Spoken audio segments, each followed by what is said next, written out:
Hello aspirants, welcome to IAS by Heart. Prelims 2022 is fast approaching. Though it is just a qualifying paper, CSAT is one of the biggest nightmares aspirants face during this period. So IAS by Heart is going to bring in a CSAT No FOMO series to deal with all your problems related to CSAT. We are going to teach you some easy techniques, strategies, methods to make sure you crack your CSAT with ease. So first in this series we are going to do reading comprehension assumption based questions. Reading comprehension cover up to 30 questions in your CSAT, and nearly 10 questions come from assumption part alone. So we are going to understand what assumption is and how to deal with these questions. So let's get started. Before delving into the topic, let's understand what assumption is. Assumption is something which is implicit. It is something which is not directly given in the particular passage or statement.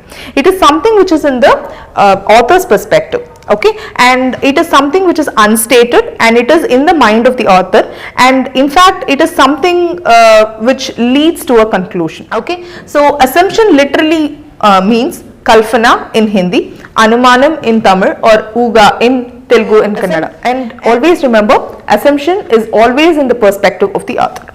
So to get it more clearly, assumption is something like a missing information, something which is unstated, and this information leads to strengthening of your conclusion. So let's have this question as an example. Say, see the statement, it is desirable to put the child in the school at the age of 5 or so. Okay, so this is the statement that is given. So there are two assumptions that are given for this particular statement. At the age the child reaches the appropriate level of development and it is ready to learn. Okay, this is the first assumption. The second assumption is that schools do not admit the children after 6 years of age. If you say the second assumption, it is a little bit extreme, and it is a little bit more generic. So this assumption may not be true. The author is trying to say it is more desirable to put a child at the age of 5, but that doesn't mean if the child is becoming 6 years old, the schools will not admit them. But the author is actually trying to what the author is directly trying to say is it is more desirable to put that child in that age because it is an appropriate age with appropriate development for learning process to happen. That actually strengthens the conclusion of the statement that is given by the author. So which makes the assumption 1 alone correct for this question. So this assumption alone is implicit in this particular statement, and in fact this particular assumption alone strengthens the conclusion. Okay, this is one form of logical reasoning question which we also get in the assumption pattern. We'll have another question to have a clear idea. This was a prelims 2022 question. It's a very short passage. Let's discuss the question. With respect to what are called the denominations of religion, if everyone is left to be a judge of his own religion, there is no such things as religion, that is wrong. But if they are to be a judge of each other's religion, there is no such thing as a religion that is right, and therefore all the world is right or all the world is wrong in the matter of religion. So this is actually something which is given in the passage. And what is the conclusion that is given? We tend to think all the world is either right or all the world is either wrong in the matter of religion. So this is actually the conclusion. It literally means the religion is actually blinding our understanding or perceiving capacity. So that is what the author tries to say in this particular in this particular statement. Okay, so what is the most logical assumption that can be made from the passage? I am again highlighting the conclusion. So this is actually the conclusion. So whichever part which strengthens this conclusion becomes the answer for this question. So what is the most logical assumption? Let's see. No man can live without adhering to some religious denomination. So there are people who are atheists, there are people who are polytheists, they believe in multiple religion, there are people who believe in no religion, but the statement, the passage as such is not talking about it. So this assumption is actually irrelevant. Let's have a look at the second assumption. It is the duty of everyone to propagate one's own religion. the statement or the passage is not talking anywhere about the propagation of religion, so automatically this assumption is also out of the line. So this is also taken. And look at the last assumption, men do not understand their own religious denomination. Is that true? That might not be true, because that is a bit too extreme. They understand their religious denomination, but still they don't understand certain negative aspects or certain things in their religion itself. So that is what it is given in the passage. It doesn't mean they don't understand it at all. So this is also a bit more extreme. So this statement, the fourth assumption is also extreme. So this is not correct. So look at the assumption C. Religious denominations tend to ignore the unity of the man. So the religious denominations are not accepting the unity among the religions.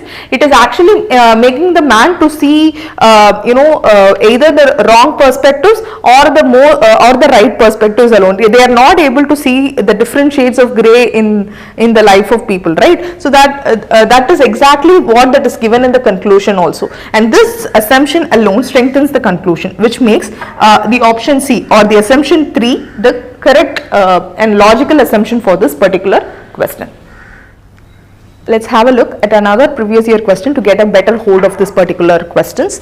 Access to schooling for those coming of school age is close to universal, but access to quality exhibits a sharp gradient with socio-economic status. Quotas for weaker section in the private schools is a provision introduced by Right to Children to Free and Compulsory Education Act 2009. The quotas have imposed a debate on the issues of social integration, equity, education that private actors had escaped by and large. The idea of egalitarian education system with equality of opportunity, okay, as its primary goal appears to be outside the space of the private school principles inhabit. Therefore, the imposition of the quotas has led to resistance, sometimes justified.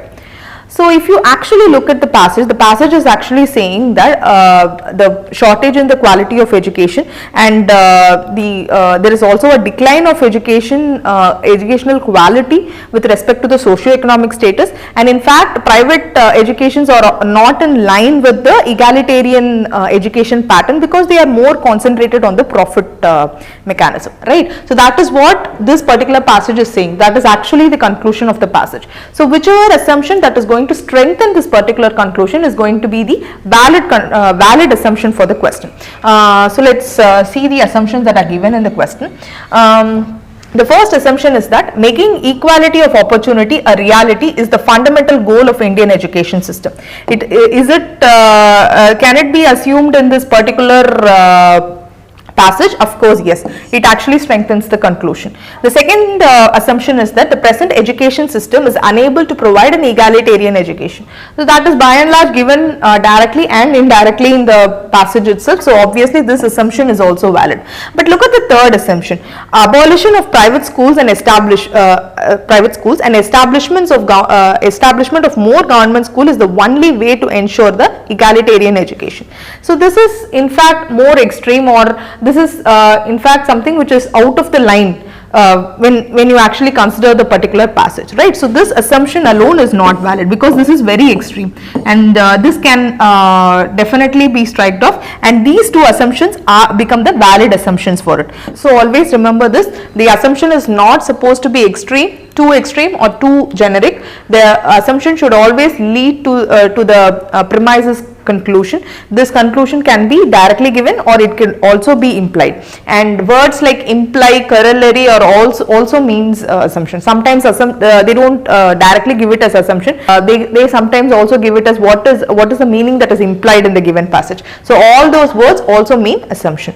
So this is how you are supposed to answer your assumption based questions, and I hope this video was really helpful in answering your assumption based question. In upcoming videos we will also understand other topics like inference, conclusion, message, and all those things, and also other CSAT related queries. If you really found this video helpful, like the video, share this video, and subscribe for our channel for more updates, and also follow us on Instagram and Telegrams for better updates. Thank you so much.